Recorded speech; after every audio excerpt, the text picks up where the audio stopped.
నమస్తే, welcome to our channel. ప్రస్తుతం మనతో పాటు ప్రముఖ ఆధ్యాత్మికవేత్త జ్యోతిష పండితులు జిఎస్ శాస్త్రి గారు ఉన్నారు. వారితో మాట్లాడేద్దాం. నమస్కారం గురుగారు. నమస్కారం. గురుగారు, సింహరాశి వారికి శని వక్రగతి కాలంలో ఎలా ఉండబోతుందో తెలియదు. శ్రీ గురుభ్యో నమః. శ్రీ మహాగణాధిపతి నమః. సరస్వతి నమః. హరి ఓం శ్రీమాత్రే నమః. సింహరాశి యొక్క స్థితి చూస్తే వక్రగమనంలో ఈ యొక్క కుంభరాశి వీక్షణ చేస్తున్నాడు శని. వీరికి ఈ వీక్షణలో సప్తమ స్థానం సింహం దృష్టి ఉంది కాబట్టి వీరికి కొద్దిగా శని మంచి ఫలితాలు ఇవ్వలేకపోవచ్చు.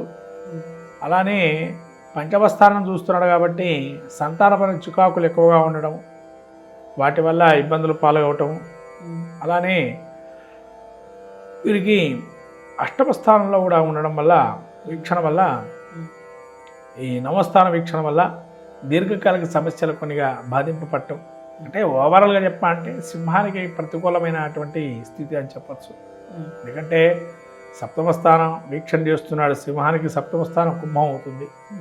అష్టమం వక్రము ఉన్నా కూడా, కానీ గురుబలం ఉన్నా కూడా శని యొక్క వక్రగమనం వల్ల సంతానపరంగా చికాకులు, వాళ్ళని సాకటం, వాళ్ళతో ఉండటము, అంటే మొండిగా వైఖరించడం, వాళ్ళని వ్యవహరించడాల్లో కానీ మనం ఒక మాట అంటే వాళ్ళు ఇంకో మాట అనడం, తర్వాత పేరు తెచ్చుకున్న స్థలంలోనే కళంకం రావటం, మీరు మంచిగా పోయినా చెడు ఎదురవటం, వాళ్ళు మీ మంచిని అర్థం చేసుకోకుండా చెడుని అర్థం చేసుకోవటం.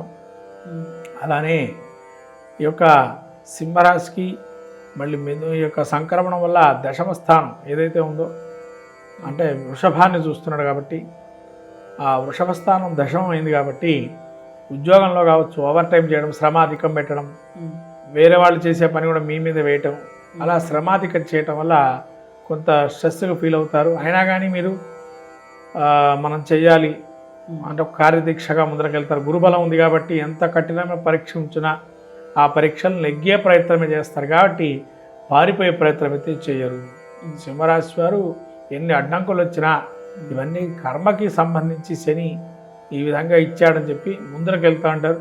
మళ్ళీ బయటపడే అవకాశం కూడా ఉంటుంది. ఇది కొంతకాలమే, పరిపూర్ణమైనకైతే కాదులే అని చెప్పి వీళ్ళు బయటపడే అవకాశం ఉంటుంది.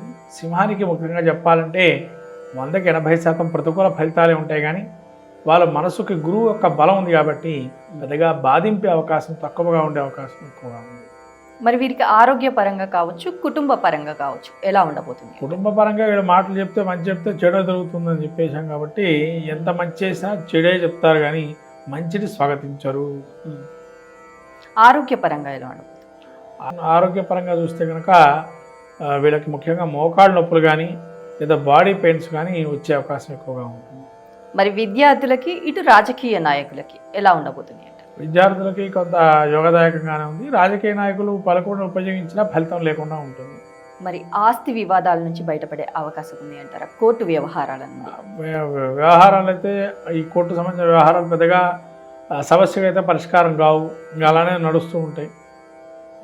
మరి అలాగే వీరు పాటించాల్సిన పరిహారం ఏంటంటారు? వీరు కాలభైరవ అష్టకం, కాలభైరవ స్వరూపాన్ని శివుడిని ఆరాధించేయటం, ఎక్కడైనా కానీ కాలభైరవకు అభిషేకం చేద్దాం అనుకుంటే ప్రాతకాలంలో కానీ వెళ్ళడం, అభిషేకం చేయడం, లేదా కాశీక్షేత్రం కానీ ఉజ్జయిని మహాకాళేశ్వరుడు కానీ దర్శనం చేసుకుని అక్కడ అభిషేకాలు చేయడం వల్ల సింహరాశి వారికి మానసిక ఉత్తేజాన్ని తోడ్పడడం ఎక్కువగా జరుగుతుంది. అలానే పుణ్యక్షేత్రాల్లో అన్నదానాన్ని వెళ్ళి అన్నదానం స్వయంగా మీ చేతుల మీదుగా చేస్తే మంచి ఫలితాలు ఉంటాయి. అలాగే గురువుగారు, సింహరాశి వారికి ఈ శని వక్రగత కాలంలో ఎలా ఉండబోతుంది, అలాగే వీరు పాటించాల్సిన పరిహారాలు ఏంటని కూడా చాలా చక్కగా వివరించారు గురువుగారు. ధన్యవాదాలు.